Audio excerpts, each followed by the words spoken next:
So, how are you feeling today? How are you guys doing? I turned this little patch into a big old rug. It's cool, I'm fine. This thing is huge! Wow, that's bigger than your arm span.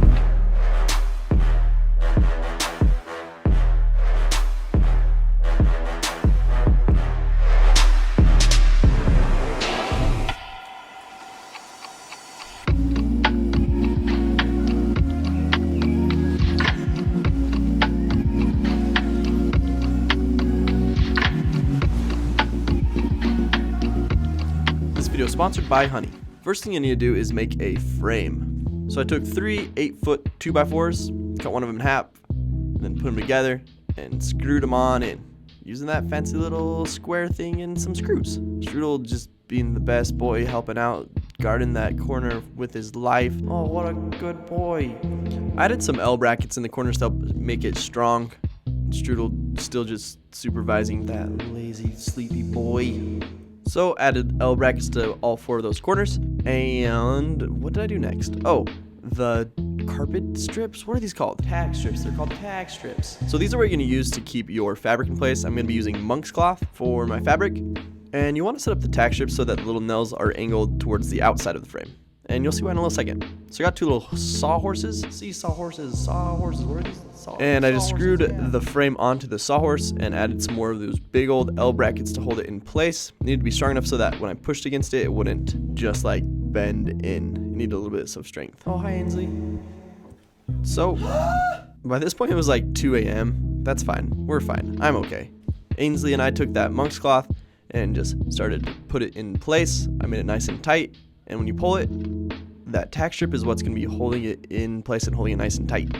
Like a drum. Tight like a drum. I cut off the excess on the side there and used a projector to project the image that I wanted. And you can kind of see me there at the bottom of the screen. I was tracing it from the backside, just the letters, and then I went across kind of the border on the front. And once the light was on, I could kind of see through the fabric so that I knew what to do. Also, as you can see, the image is flipped because when you do the rug gun, the tufting gun, you're going to want to tuft from the side that is backwards. I took a ruler and measured it out, made sure it was nice and straight, and then added a cute little border around the outside. With that, we're ready to start. So imakerugs.com was nice enough to hook me with one of their old rug guns. If you guys want, you can get 5% off of a new rug gun if you use the coupon code Shmoxd. And this one's cool. It has cut pile and loop pile, and I decided I wanted to do loop pile. So with that, I just started going at it with the white yarn. And Ainsley also has a rug gun, so she was going on with the other side, hoping we could double team this thing.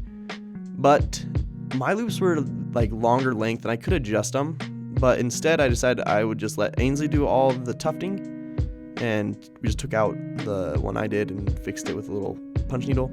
And I was gonna go ahead and start on the embroidery. Is it called embroidery when you're doing it on like with yarn on a giant rug? I don't know. Same technique.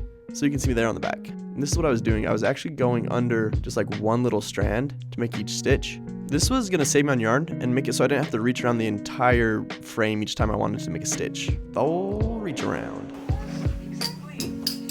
And the background thing fell down. Jeez, you little swear bear. You swear bear. Another nice thing with having Ainsley on the front side is sometimes I needed to start, and she was able to just start me up again every time I ran out of yarn.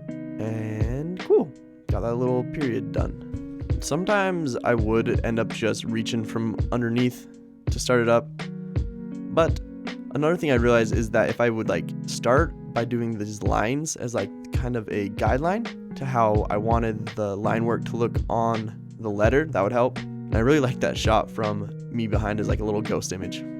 But yeah, then I just would fill in the lines. We wanted to switch it around so that we could get kind of this angle to see all of the tufting that's actually happening. It looks really cool. And what I was doing was taking forever. Honestly, I don't know how long just these 2 letters took. Probably a good 8 hours. Cool. And tufting is, I don't know why, but it's so satisfying. I think we plowed through like 6 movies or so. More than that. And you know, just like some good classics like The Mummy or Hook or Wizard of Oz. It was a good time. One of the things that I learned very quickly was it was easier to do the embroidery part first and then have Ainsley go around it rather than me trying to embroider in the spots that she had already gone around. It took significantly longer to do the ones that she had already tufted, but I do feel like they looked better. Ooh, that's a nice shot. For real though, why do I love tufting so much? It's so nice.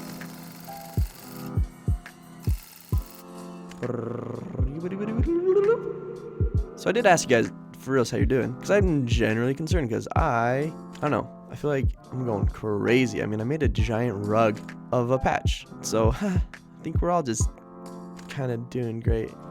And Ainsley was done, so I left me with the bee, and I wish it was that quick.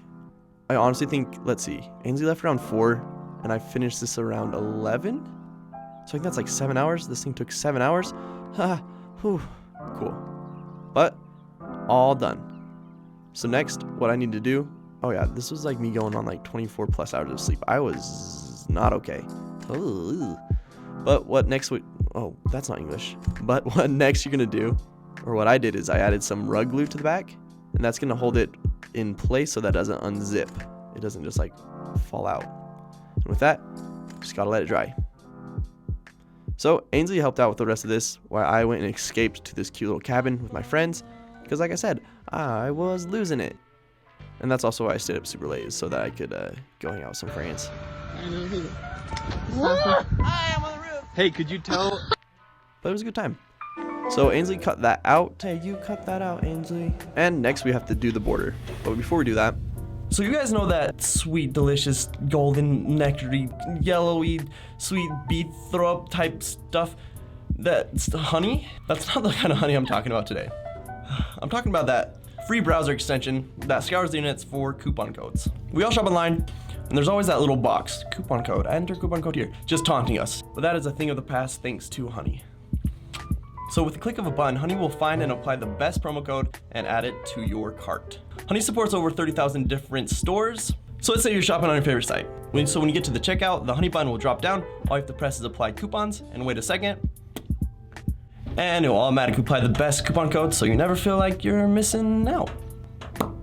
So Honey has over 17 million users and it has already found over $2 billion worth of savings. That's a lot of money.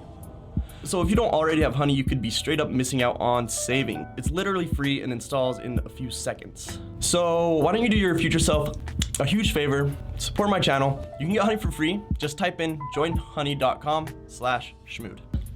So yeah, thanks Honey for sponsoring this video. so to do the border, I wanted to do it kind of like how I generally do patches, where I sew around the outside of the edge of the fabric, making my sew line right up close next to the white yarn.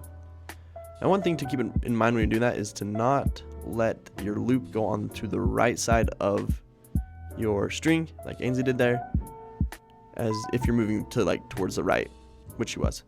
But in the end, it doesn't really matter. Like you can't really tell. But there's just little things.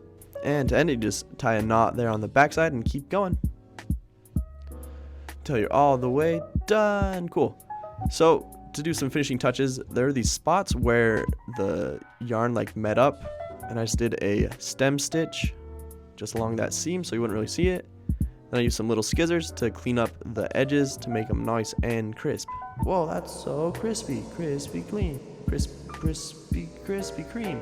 So there's the patch that I used for inspiration, and here's the rug.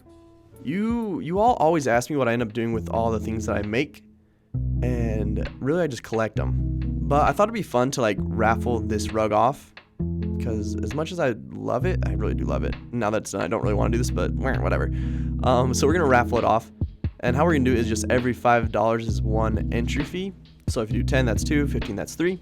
And technically what you'll be buying is early access to one of my videos in March, and also a free month of the zine. I'm at Shmoxd on Venmo, Cash App, and PayPal, so you can send money that way, and just leave your email address and username in the description. Oh, I actually just saw this on Cash App. If you try Cash App using that code, you get $5 when you send $5.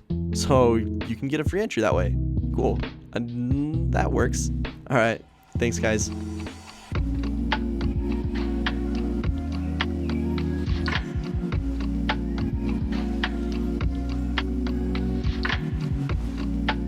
Alright, so be sure to like and subscribe. Go ahead and hit that bell notification. And yeah, thanks so much for watching, and thanks so much for my patrons.